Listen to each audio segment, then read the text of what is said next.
I'm Karen Hartglass, and you're listening to the first episode in the 18th year of It's All About Food. Wah! I can't believe I've been talking about food all this time.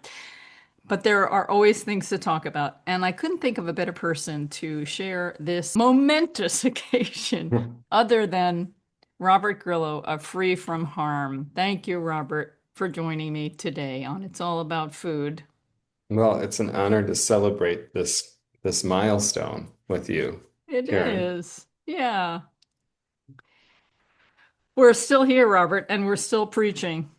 Preaching to the choir, preaching to the fire, preaching just wanting this world to be a better place. Is I'll there buy some, that. is there anything wrong with that? Not that I can tell. There was an article that just came out. I read it this morning in the New York Times. Not everyone has a New York Times subscription. I'm not saying you should or shouldn't, but I still read it. And it was an opinion article called The Dogma of Meat and Hmm. how we're in a new era.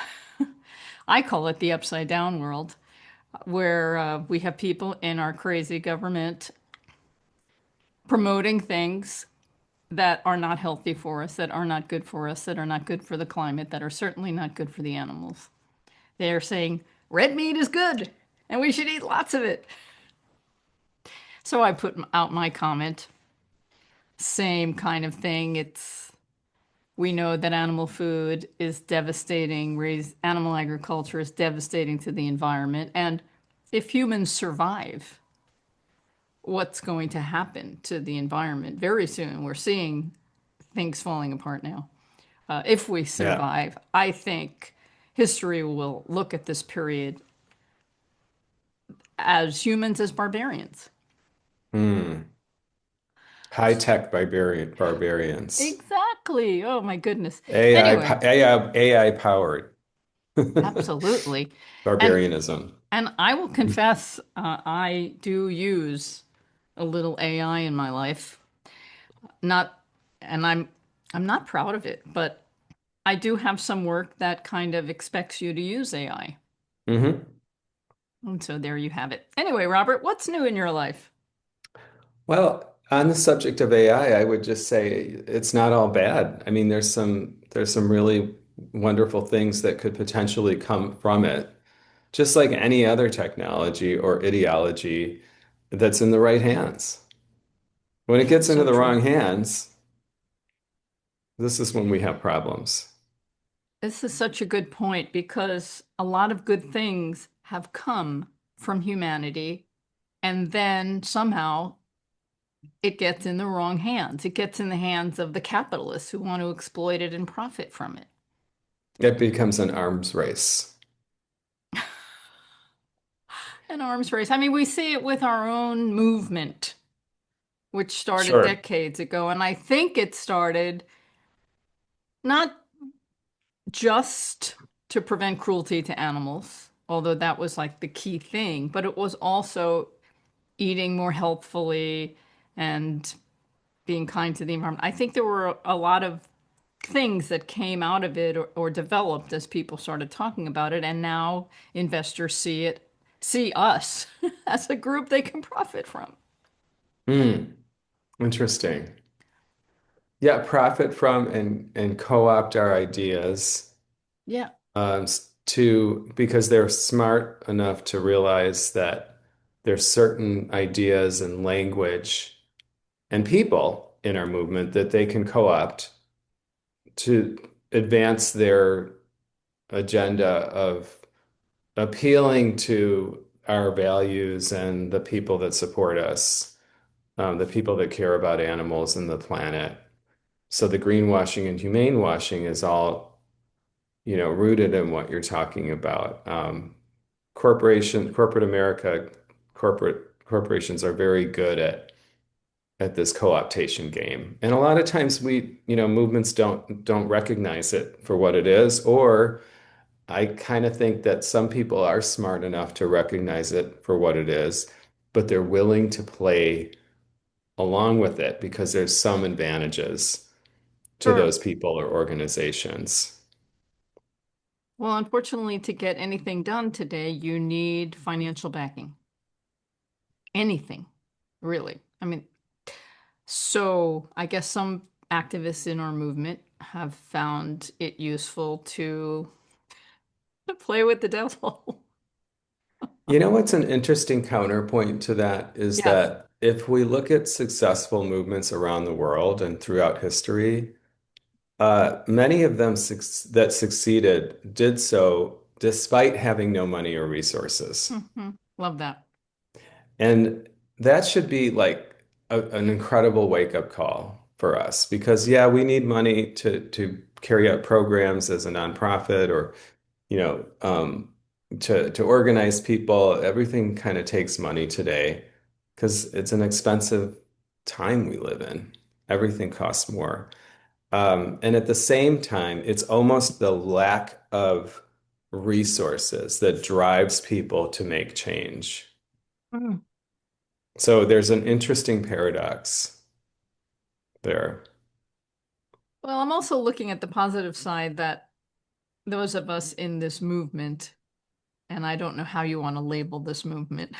Is it the animal rights movement? Is it the vegan movement? Is it the plant-based movement? Pick your movement. But a lot of us are aligned on similar goals. And we're finally recognized as a group that can be marketed to. Right. But that means we've made a dent. And that's Oh, something to be absolutely. positive about. Now, can we resist not being tempted? I would It's go a step a little further than that because I think we've done more than just pushed some buttons or made a dent. And I'll give you an example because a lot of times we don't see indicators of change or progress that we're making. definitely. We don't recognize them. And then we say, well, this system is too big to fail. The food system isn't worth. We need to focus on low-hanging fruit, and we'll never get to that real core problem, the poisonous roots of our food system. But I'll give you an example that was kind of shocking to me, and I think very few people actually recognized it as a major milestone. But for me, it was like an epiphany moment to see our USDA secretary appointed by Trump, Rollins, get on Fox News to push back on our language and our critique of their policy of bailing out animal agriculture and the commodity crops that support animal agriculture, corn, soy, and that, and say this is not a bailout. She was adamant. This is, she gave it a euphemism. It was some Hmm. kind of loan. It was providing funds temporarily. It made it sound really fair and just for everyone. But so if our opponent feels compelled to get on one of the largest news networks in the world, to use that as an opportunity to push back on our narrative and our point of view, Using we your know language. using our language, and when I Yeah. say our, I mean not just free from harm, but other groups use the word bailout, environmental working group, Friends of the Earth. So many of us are using it, but the critics are using it. But when a power holder comes on and has to counter that, we know we're making headway. Yeah. Well, That's just bravo. one of many Sure. I could point to. Well, then keep doing it. I'm not sure where Food from Harm and you and your volunteers are with the farm bill, but I remember enjoying watching numerous videos that you had posted where you and others cleverly went to numerous different conferences and meetings or just finding representatives and chasing them down the hall. But they were Mm, all quite compelling. How those are fun. they're, well, I mean, you just They're see they don't want to listen, they don't want to hear, they don't want to engage, they don't want to do their job. Yeah, and sometimes they say very surprising things that are off the cuff. Uh, and getting it all on video and showing people that this is possible is one very important aspect of it, right? Because people say, well, how do you think this is going to have an impact? And my answer, my question, I have a question back to those people. Do you believe in a democratic or representative government? Do you believe that the free press should hold those in power accountable? Do you think that everyday citizens should be obligated to play a role in keeping them honest and transparent? Or do you believe in an authoritarian type of system where we just kind of give up and throw in the towel?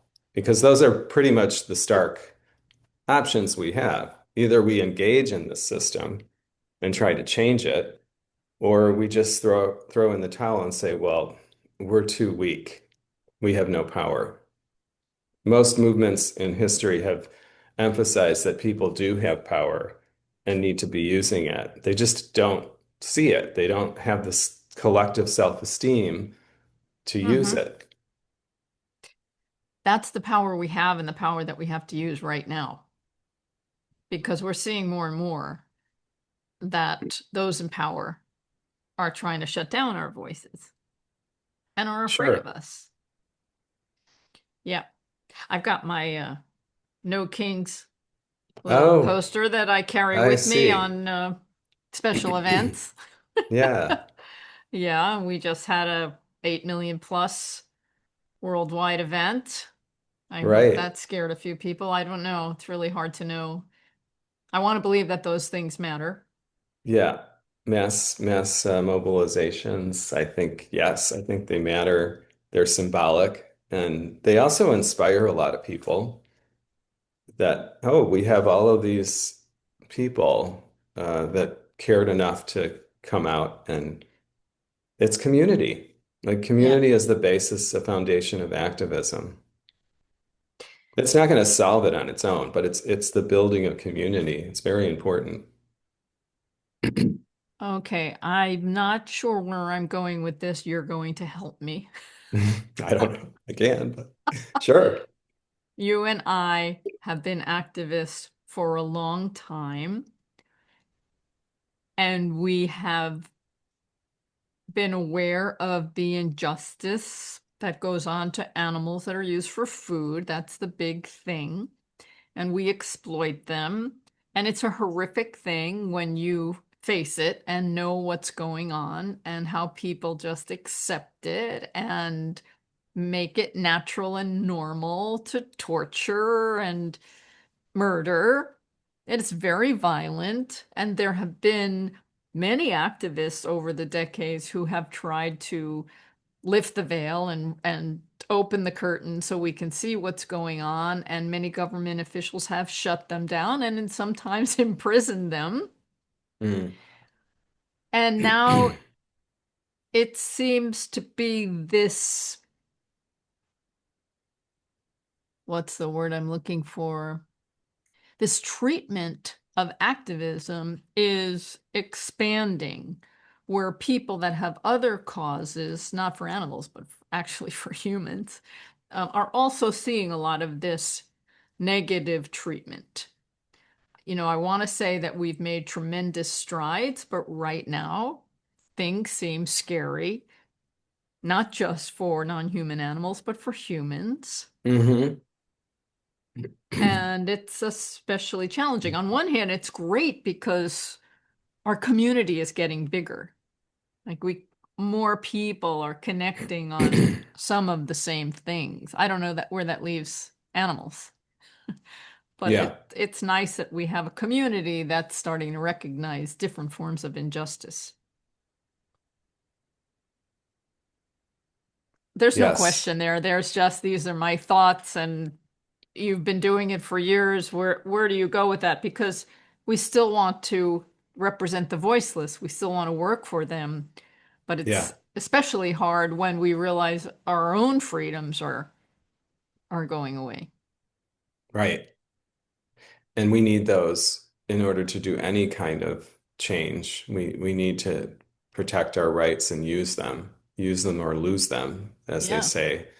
And so it's scary to see the way certain activists have been treated or even killed, like uh, by ICE and others. And and yet, as unfortunate as those situations are and those losses are, um, they are incredibly galvanizing. And like you said, it's brought more people into the resistance, but I would say not only in numbers, but also in intensity and the passion for wanting, realizing that change is needed. And I guess I don't know how that as far as translating that over to food system change, which would vastly benefit animals and the planet, not to mention humanity and public health on all the other ways that it could benefit.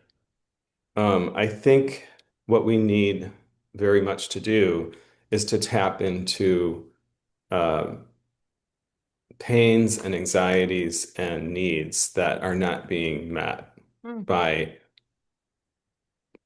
most Americans. And I think up to now we've felt as a animal rights movement when we characterize it that way and that we're focused on animals, that we don't see how that's ever going to be possible. How could we possibly bridge that gap between animals and human needs? But if we focus on the pains of the working people that are responsible for the movements that make change, and we tap into their needs, we gain people in many areas that we wouldn't have otherwise. And then animals and the planet benefit if we can accomplish that change. So it's going to be a way of bringing people into the movement by addressing and appealing or to their needs, and then hopefully them seeing the bigger picture of how this whatever's good for us is also beneficial and needed by animals and the planet too. Where does government fit in to this? Right now, we have a very corrupt government, and there's always been corruption to some degree. I just finished an opera musical about Emma Goldman, who was an anarchist, Oh, uh, right. right? And I don't know if she Mm-hmm. would be an anarchist today, but Mm-hmm. I think a lot of what she was pushing for at the time 100 years ago, she would still be fighting for today because unfortunately, we're losing some of the rights that we've had before, and we've always needed more rights that we haven't quite gotten yet. Um, but I personally believe that government serves a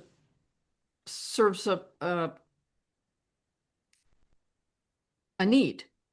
And if we have government that works for us rather than is corrupt and just benefits the few, that's not even government. I don't know how Right. you feel about it, but I think we need good policies. Right. Yeah. Yes, I think that, government plays a huge role, whether they say they're for less government or not, because even right-wing governments, populist right-wing governments spend a lot of taxpayer dollars. They just do it they just have different priorities, perhaps. And I think that if we look at what the underlying problem is, it's money in politics. I think that's kind of what you're getting at in terms of corruption. And so whenever I hear someone say, we have to defeat the EATS Act, we have to protect Prop 12, the animal welfare protections that California passed by a Mm. popular vote, I say, yes, absolutely. We need to protect those. But even more important, we need to look at the reason why there even exists an EATS Act. And if until we address the underlying problem, we're always going to have bad bills that make uh, gain momentum because we haven't addressed the underlying problem, which Mm, is money in politics. And when we do focus on money, solving money in politics, we align ourselves with all of these other social movements that also recognize that money in politics is the underlying problem. And then all of a sudden, we're part of this grand design of the change has to come from um, what people like AOC or Bernie Sanders that have been saying that we need to, you know, we can't fund political campaigns with big money. It's got to be donors, real people. And the fact that a lot of elected officials, high level ones, have taken the position of not accepting special interest lobby money is a really positive sign that we already know that most Americans across the political spectrum believe that, yeah, we got to get money out of politics. I think a lot of people already believe that. We just haven't yet figured out how to translate that into real law and hmm. transparency yet, because it's a huge problem.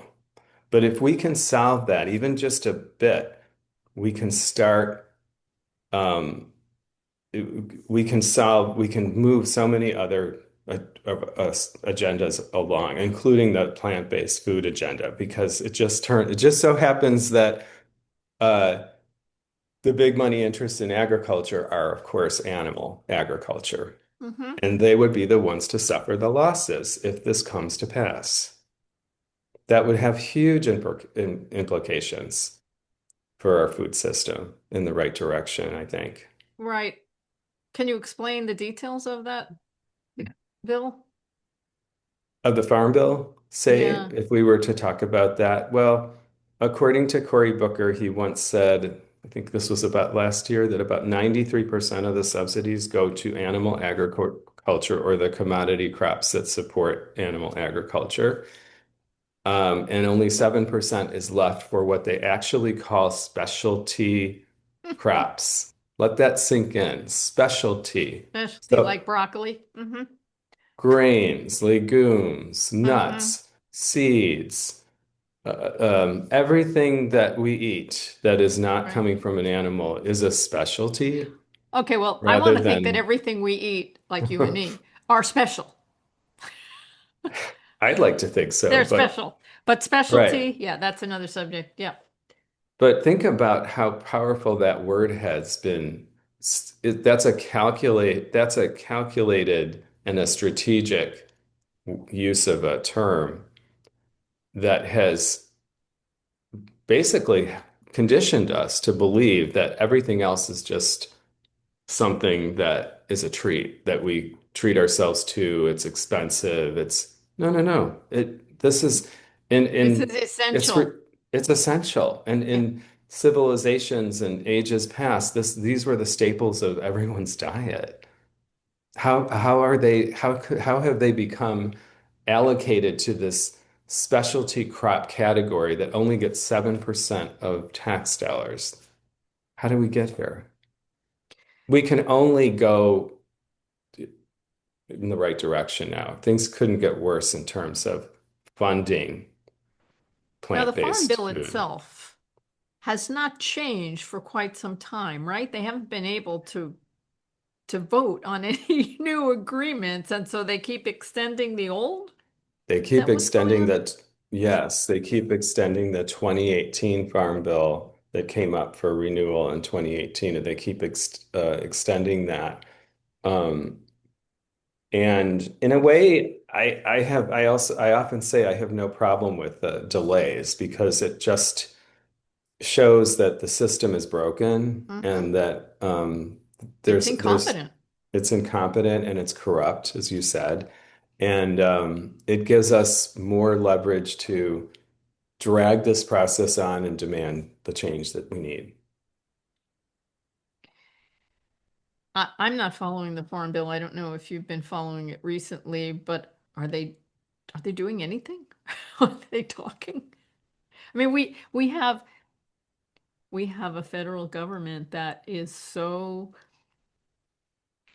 incompetent they just can't function anymore. So how do they get anything done?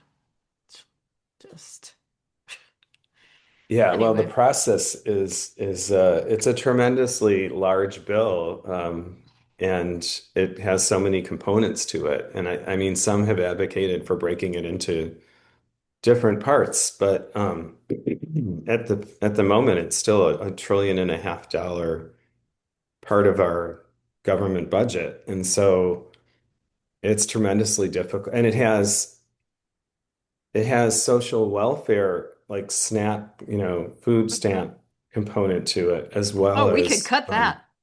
sure, yeah, we could cut that out, and Yeah. that's a huge part of it. And another huge part of it is entitlements and subsidies to industries that are highly profitable. The animal ag industry is worth $300 billion or more, the last time I checked. So why are we subsidizing an industry that's highly profitable and yeah, suffers a lot of losses due to wildfires and drought, but those are conditions that are actually caused by the industry, not they don't deserve to be compensated for losses for environmental conditions that they're actually causing, right? That's insane policy. You talked before about how the industry heard your message, you and other groups that talked about how the government bails out the animal agriculture industry when they have difficulties that they have caused themselves. And the big one, of course, is bird flu.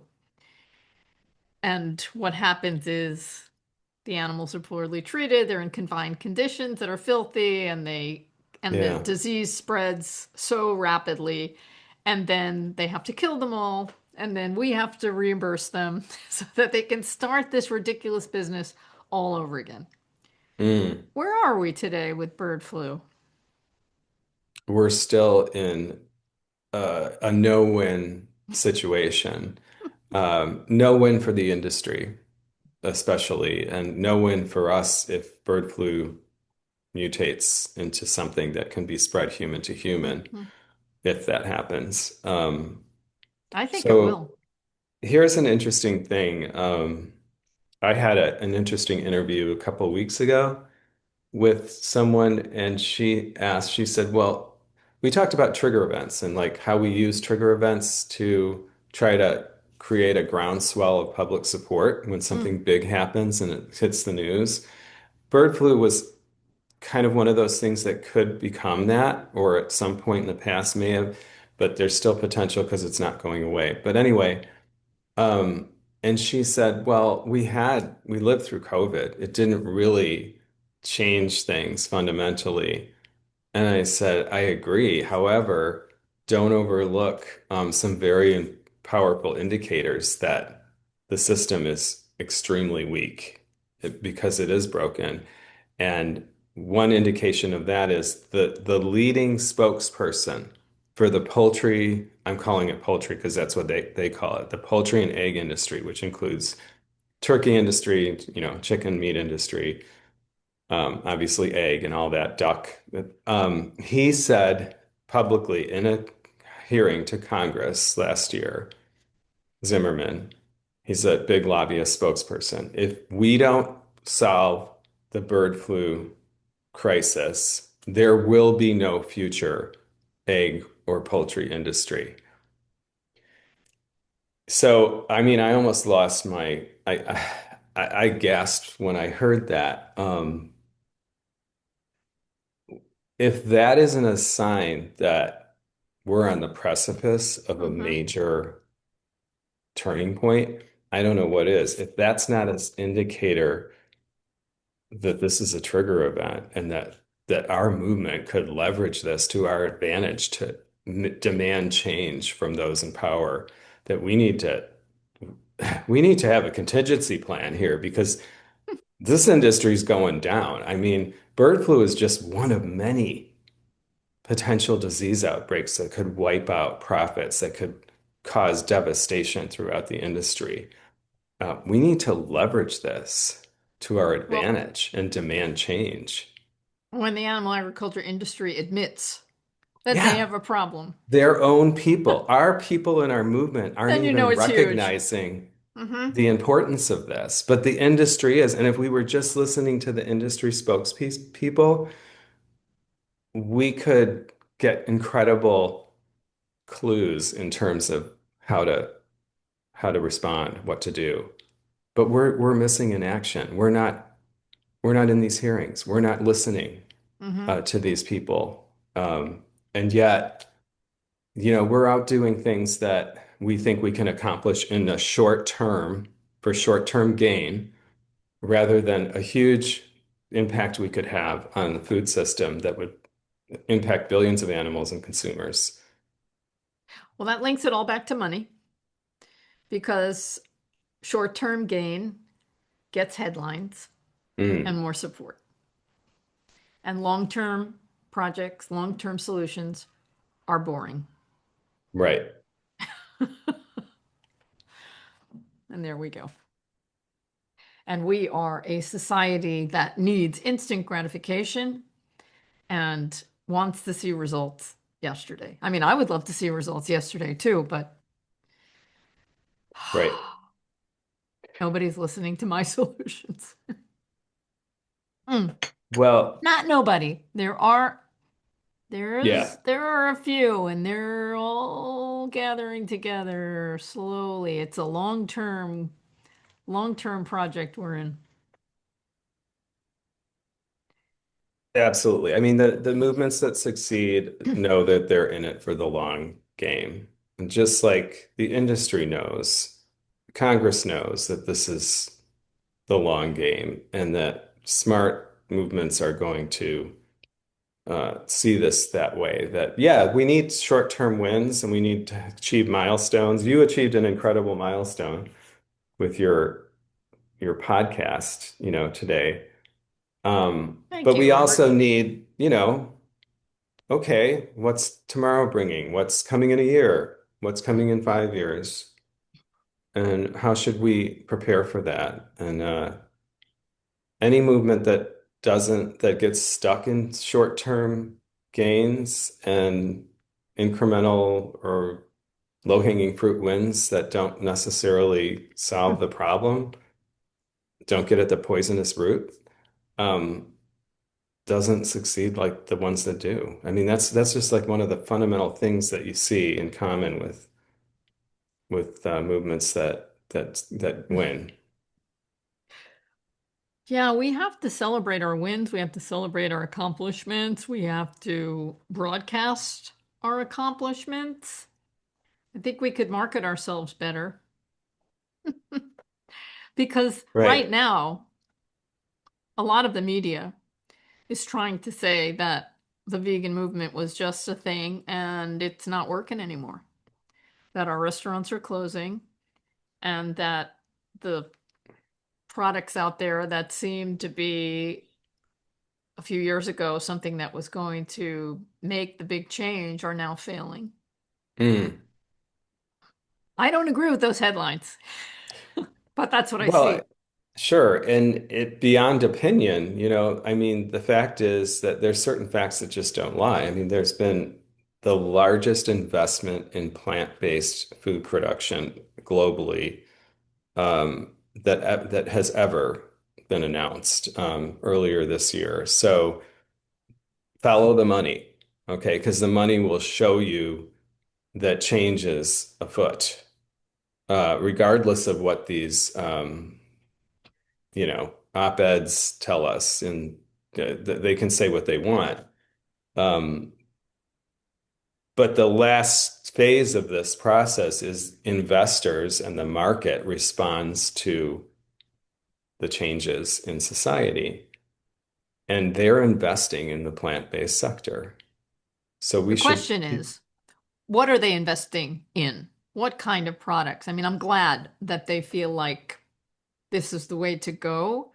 hmm I'm not necessarily in agreement with those choices they're making. And I interviewed a little over a year ago Julie Gutham, who wrote the book Problems with Solutions. I love that book. And Hmm. she criticized a lot of these investors, these entrepreneurs, because they wanted to do something that felt good because they were kind of bored in their Sure. original jobs or whatever. And so they want to do something that looks and feels good and like they're helping. I'm helping. But they also want to make a And shitload of money. yeah. And I don't know that those two goals really are work well together. So we see these crazy products come out. There's a lot of money in them. And Oh, I for don't know sure. that they're helping the movement. Right. I don't know. Yeah, I don't know either, but I would be skeptical. I think it's healthy to be skeptical about it. Whenever money gets involved, yeah, big money means, okay, how is that going to translate from what the movement has tried to, develop here? And it usually isn't. And there's going to be a struggle.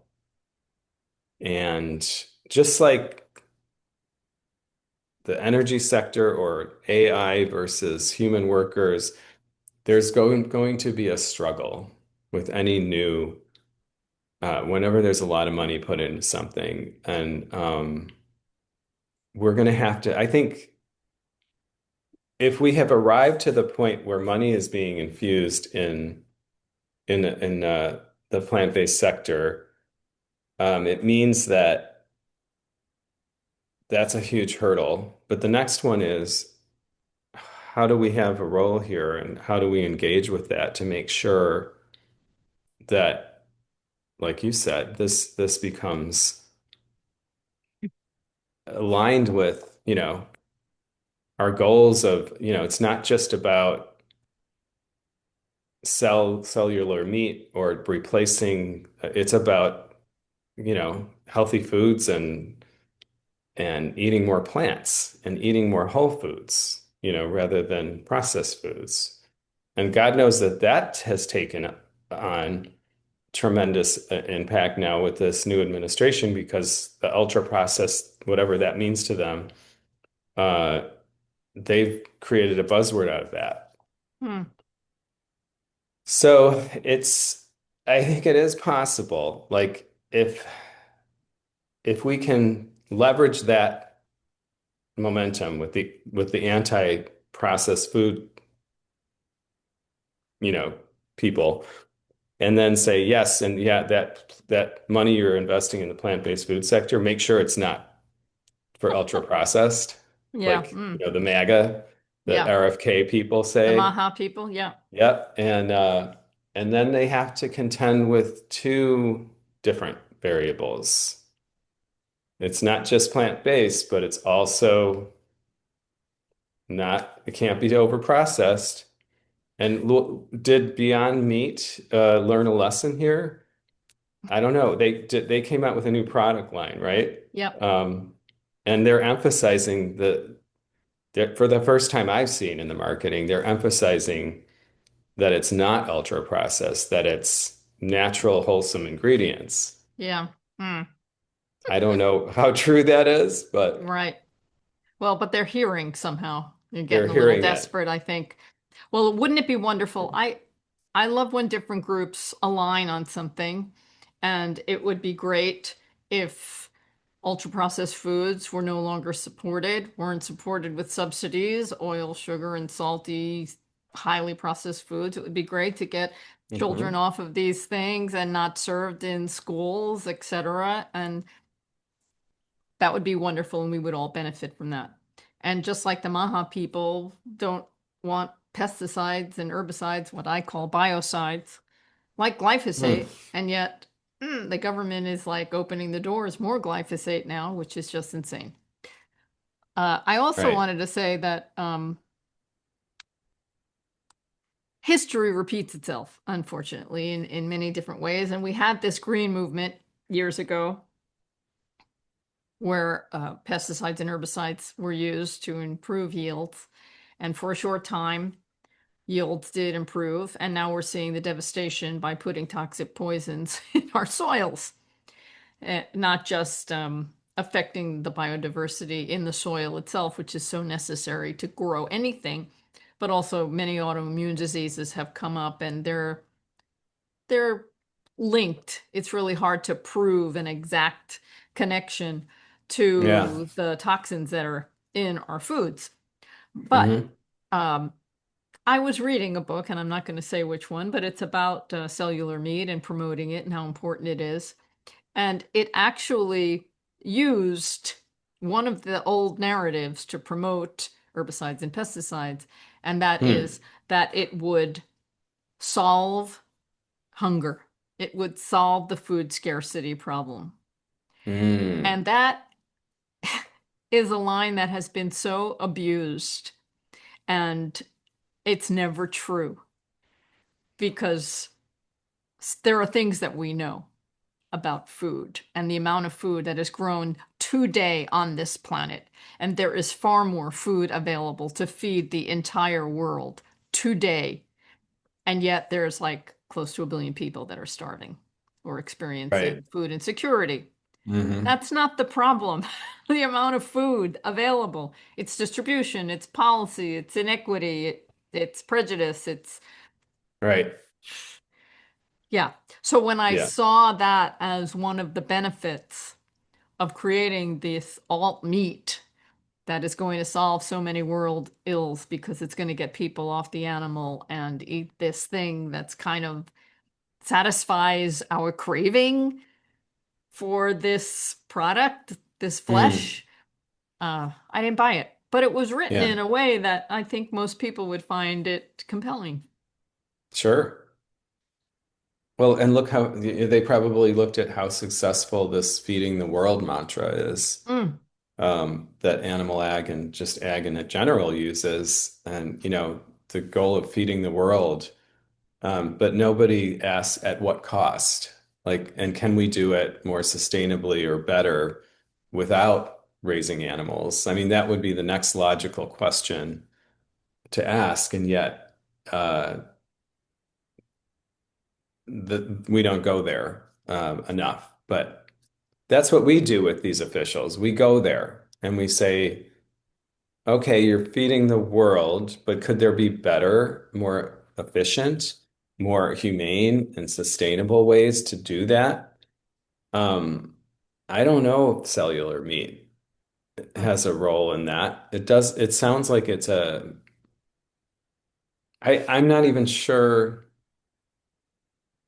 Honest, sometimes I wonder, like, with some of the plant-based products that already exist, and I don't know how processed they are or not, but if people were to do blind taste tests with these products, could they really tell the difference? And could we possibly leverage what we have rather than create a new technology that is always somewhere down the horizon? Um, it's never actually here when we need it. It's always promised, and it's gives, incredible promises of a future. But what can we do with what we have now? Like, we already have a mushroom, uh, meats and dairy products that are pretty awesome. Like, Yes. could we leverage that because we know it's highly sustainable. We know it's obviously without animals. The products are excellent, and Mm. seem to be getting better and better. They're actually healthy too, many of them, right? Exactly Um, right. so could we leverage something that checks all those Of boxes? course we could. Of course we could. It's a no-brainer. Okay. But I think some of those products might be able to make a good profit margin. But I think a lot of what we want to promote doesn't make a lot of money for investors. Hmm. That's the problem.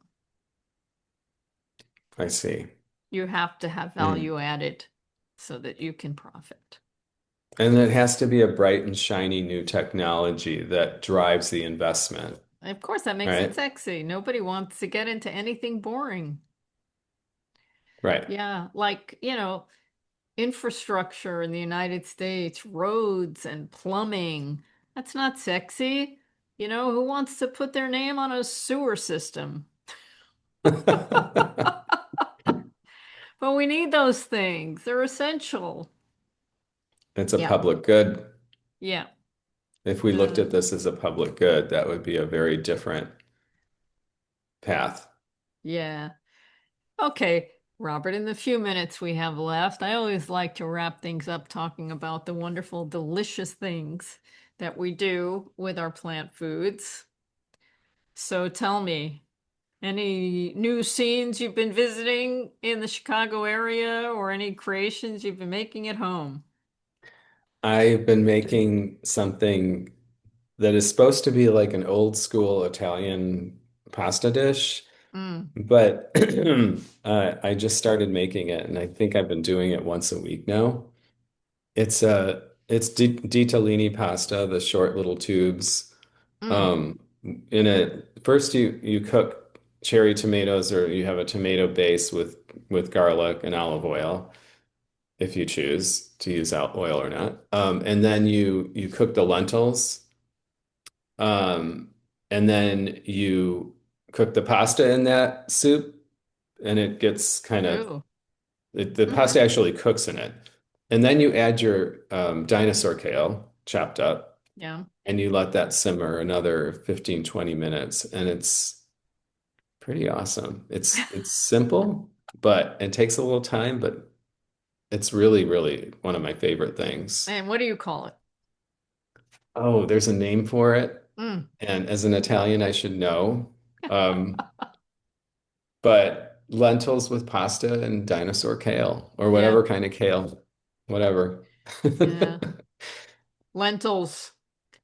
Bring people to the lentils. I was talking to Leanna Levine Reisner and her plant-powered Metro New York a few weeks ago, and Hmm. she had this phrase, bring people to the lentils. That's good. I love that. Yeah, something I've been making lately. I've always loved Asian food and big noodle soups. Yeah. And I'm salt, oil, sugar free now, which is kind of a drag. You can't go to all these great restaurants that you used to go to, especially these vegan Chinese places that I was addicted Mm. to. So what do? You make food at home. And Yeah. I've been making a pho. Hmm. It's always funny to say pho or pho, Right. pho.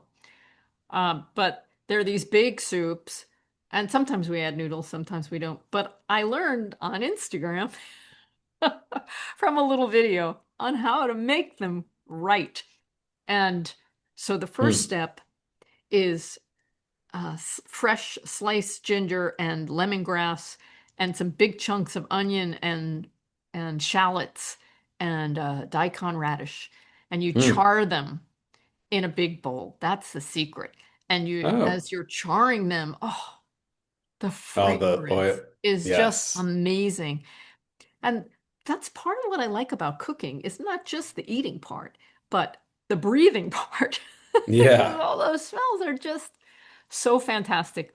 And then there are the classic spices that go in there, like cloves and fennel and pepper, cinnamon, and you kind of toast Hmm. them, and then you make this big broth, and then you add all the vegetables in, and it's just great. Yeah. I'm kind of working on how to make it not necessarily easier because there are a few steps involved. I don't think it's really hard, but Hmm. I don't know if you've had these kind of soups, but Yeah, I think so. sometimes in the soup you get these chunks of lemongrass and big chunks of ginger that you Yeah. don't really want to eat. Okay, and Gary Hmm. doesn't want to eat those. So so now I'm figuring out I do everything in steps and take it out of the pot and remove the things that I don't want ultimately. So I'll make the broth with all the things in it and then pull out the stuff that I don't want to put in the bowls. But it all works and I really enjoy it. And then salt is important in soup, and I'm not eating Right. salt. But I do allow myself 200 milligrams occasionally of added sodium. Hmm. Because Dr. Furman says on occasion that's okay. Hmm. And so I'll take a teaspoon of miso. And I use the South Okay. River organic miso. I don't know if you're familiar with it, but it's the best. And it's also the lowest in sodium because if you buy some of the traditional Japanese misos, they're really high in sodium. Right. Anyway, so a teaspoon of one of these South River, either chickpea miso or one or mild white miso, sweet miso is less Hmm. than 200 milligrams of sodium. I mix it Hmm. in with my soup. It's just enough to make everything pop, and I'm happy. Sounds great. Wow. Lemongrass and ginger chard. Try it. I will. I'll look for that. You send me a link. I will. Anyway, I find making food fun, and I mentioned this article that came out in the New York Times or today, I think, The Dogma of Meat, and they talked about RFK Jr. and one of his messages is that people should be making their own food in the kitchen. Mm, I agree with that. right. I just don't agree with what he's making. There's no beef tallow in my kitchen. Right. Of all the things that could be recommended for Americans that they need to eat more animal products Yeah, with kind of crazy. as much as we consume the number one country in the world. That's just insanity. And someone, there were some people out, some prominent figures, I think, in our movement saying it doesn't matter what RFK says because it's only dietary guidelines. But I think what those people are not recognizing is that the dietary guidelines serve as a policy reference. So they become an integral part of what policies will be used to shape the school lunch program and other programs that are funded by the Right. government that affect millions of people.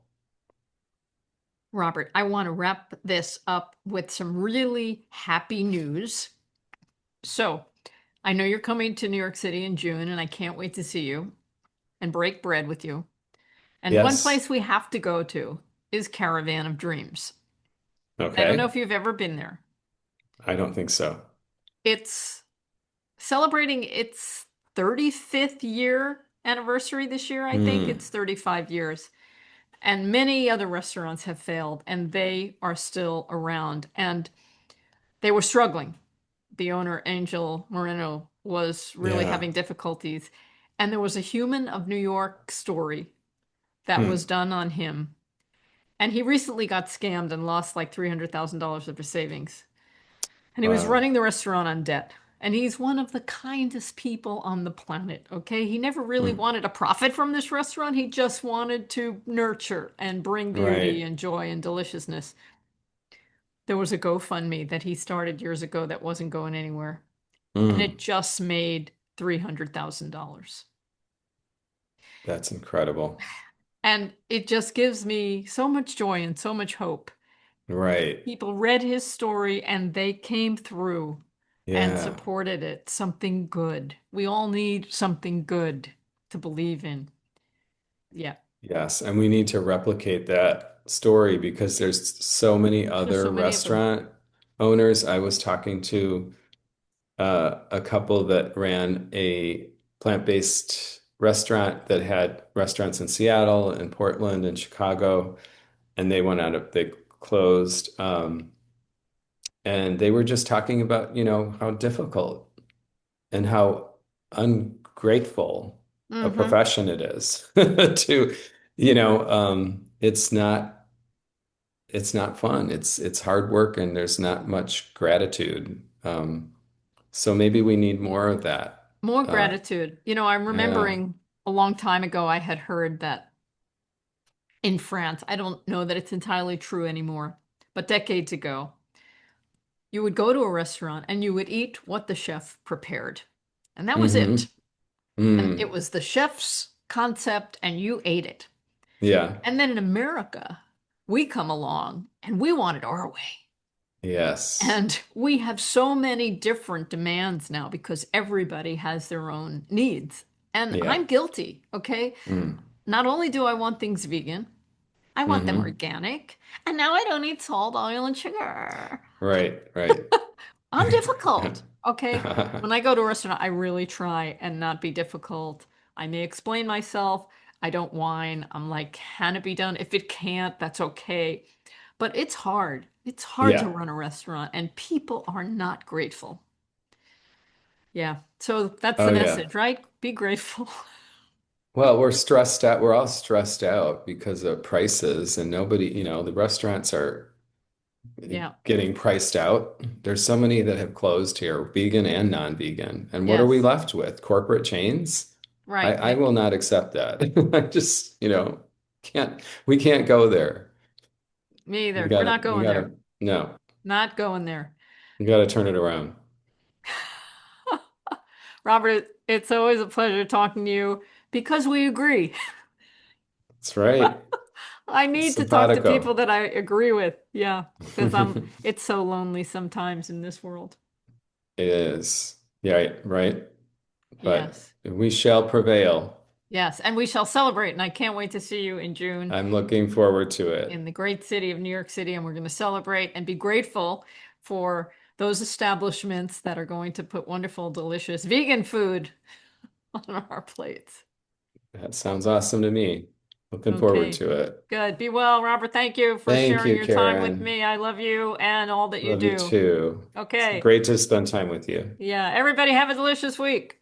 Bye bye.